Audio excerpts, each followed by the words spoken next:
सोचिए ज़रा, अगर किसी की मायूसी भरी जिंदगी से फरार का वाहिद रास्ता एक नई किस्म की तारीकी को अपनाना हो तो? बिल्कुल यही वो सवाल है जो क्रिस्टोफर बॉचलर के novel the blood that bonds के मरकज़ में है। आज हम इसी कहानी की तल्ख और मजबूर कर देने वाली दुनिया में कदम रखने वाले हैं और शुरुआत करेंगे एक ऐसी औरत से जिसे जल्द ही पता चलने वाला है कि कुछ पिंजरे सिर्फ लोहे की सलाखों से नहीं बने होते। ये चेहरा, ये है हमारी कहानी का मरकजी किरदार। इसका नाम है टो और इसकी जिंदगी यूं समझें कि बस मुकम्मल तौर पर उलट-पलट होने ही वाली है। इसकी आंखों में एक आग नजर आती है, उस ताकत की झलक जो दर्द और नशे की तहों के नीचे कहीं दब सी गई है। लेकिन ये उस खौफनाक तब्दीली का इशारा भी है जो इसका इंतजार कर रही है। कहानी की शुरुआत एक ऐसी लाइन से होती है जो सीधा रूह तक को कपकपा देती है। उसका नाम टू था और वो कभी-कभी सोचती थी कि वो अपनी मौत की बू सूंघ सकती है। ये सिर्फ कोई होशियार जुमला नहीं है, नहीं, ये टू की रूह में झांकने के लिए एक खिड़की है।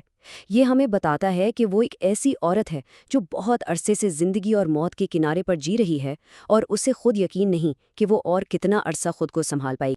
तो आइए चलते हैं मशरकी न्यूयॉर्क, सायों और बिखरे हुए ख्वाबों की दुनिया में।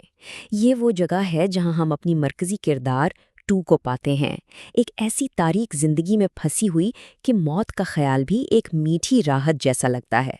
ये शहर खुद एक किरदार है, एक कंक्रीट का जंगल जो मायूस लोगों के लिए कैदखाना भी है और खेल का मैदान भी। तो टू आखिर है कौन? उसकी दुनिया कैसी है? वो अपने जालिम दलाल डेरन की गुलार है और अपनी लत की कैदी। वो मौली नामी एक 12 साला लड़की के साथ एक कमरे में रहती है जो उसे हर लम्हे उस मासूमियत की याद दिलाती है जो उससे छीन ली गई है। टू का तो ये मानना है कि मौत ही वाहिद रास्ता है, एक ऐसी जिंदगी से वाहिद फरार जो एक जीता जागता जहन्नम बन चुकी है। लेकिन जानते हैं, टू हमेशा से ऐसी टूटी हुई नहीं थी। वो कभी शदीद खुदमुख्तारी की मालिक एक औरत थी, एक ऐसी फाइटर जो खेल खेलना और जीतना जानती थी। अब वो अपने माजी का सिर्फ एक खौल रह गई है, डेरन की गुलाम और नशे की गुलाम।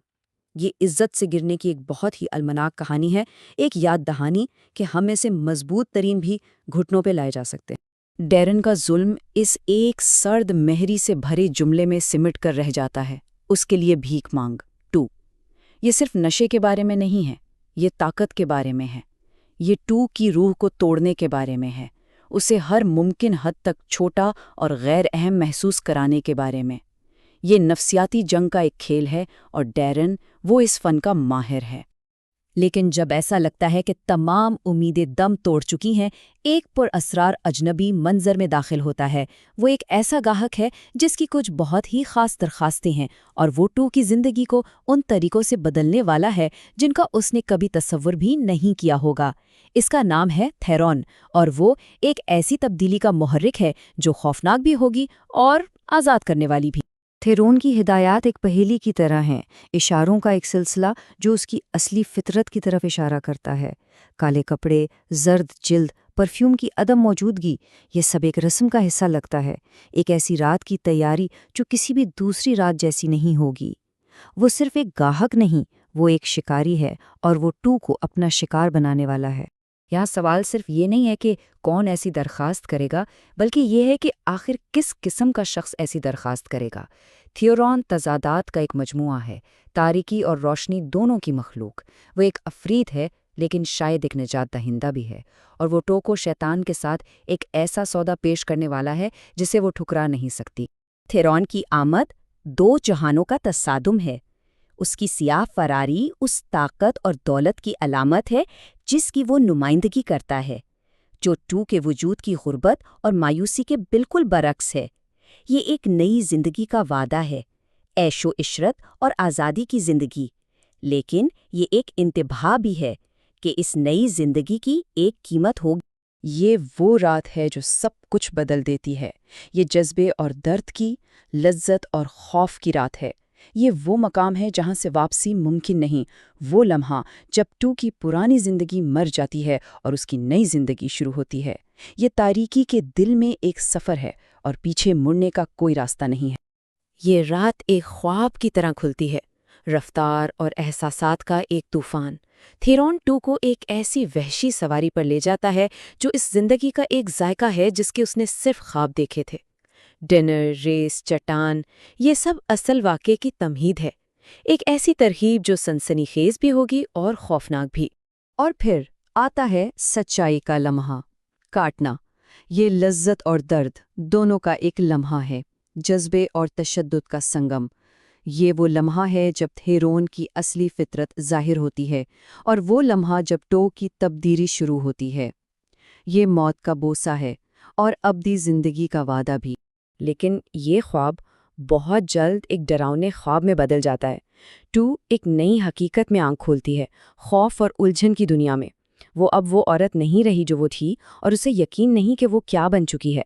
تبدیلی مکمل ہو چکی ہے، لیکن سفر تو ابھی شروع ہوا ہے۔ تو کا نیا جسم حیرت اور ہولناکی دونوں کا ذریعہ ہے۔ چمکتی ہوئی آنکھیں، غیر فطری شفا یابی، خون کے آنسو، یہ سب اس بات کی علامت ہے کہ وہ اب انسان نہیں رہی، وہ کچھ اور ہے، کچھ زیادہ، اور اسے یقین نہیں کہ وہ اس کے ساتھ آنے والی طاقت کو سنبھال سکتی ہے یا نہیں۔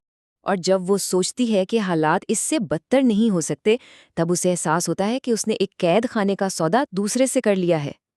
پتھر کا یہ تہہ خانہ اس کی نئی زندگی کی علامت ہے، قید اور کنٹرول کی زندگی۔ وہ اب ڈیرن کی غلام نہیں، لیکن وہ اب بھی آزاد نہیں ہے۔ لیکن وہ اپنی اس نئی جیل میں اکیلی نہیں ہے۔ وہ جلد ہی اپنے نئے خاندان سے ملنے والی ہے، ویمپائرز کا ایک گروہ جو جتنے خطرناک ہیں اتنے ہی ایک دوسرے سے مختلف بھی۔ اس نئے خاندان کی حرکیات تنازع اور سکون دونوں کا ذریعہ ہوں گی، ایک یاد دہانی کہ عفریتوں کے بھی اپنے اصول ہوتے ہیں۔ جن دو ویمپائر سے وہ ملتی ہے وہ تضادات کا ایک مطالعہ ہے۔ ابراہان ایک قدیم بزرگ ہے، روایت اور دہشت کی مخلوق۔ میلیسا ایک جدید باغی ہے، ایک ایسی عورت جو اصول توڑنے سے نہیں ڈرتی۔ وہ دونوں ٹو کے نئے خاندان کا حصہ ہیں، اور وہ دونوں اس کی زندگی پر گہرا اثر ڈالنے والے ہیں۔ ابراہم کا ٹو کے خون کا پہلا ذائقہ اس خطرے کی ایک ٹھنڈی یاد دہانی ہے جس میں وہ ہے۔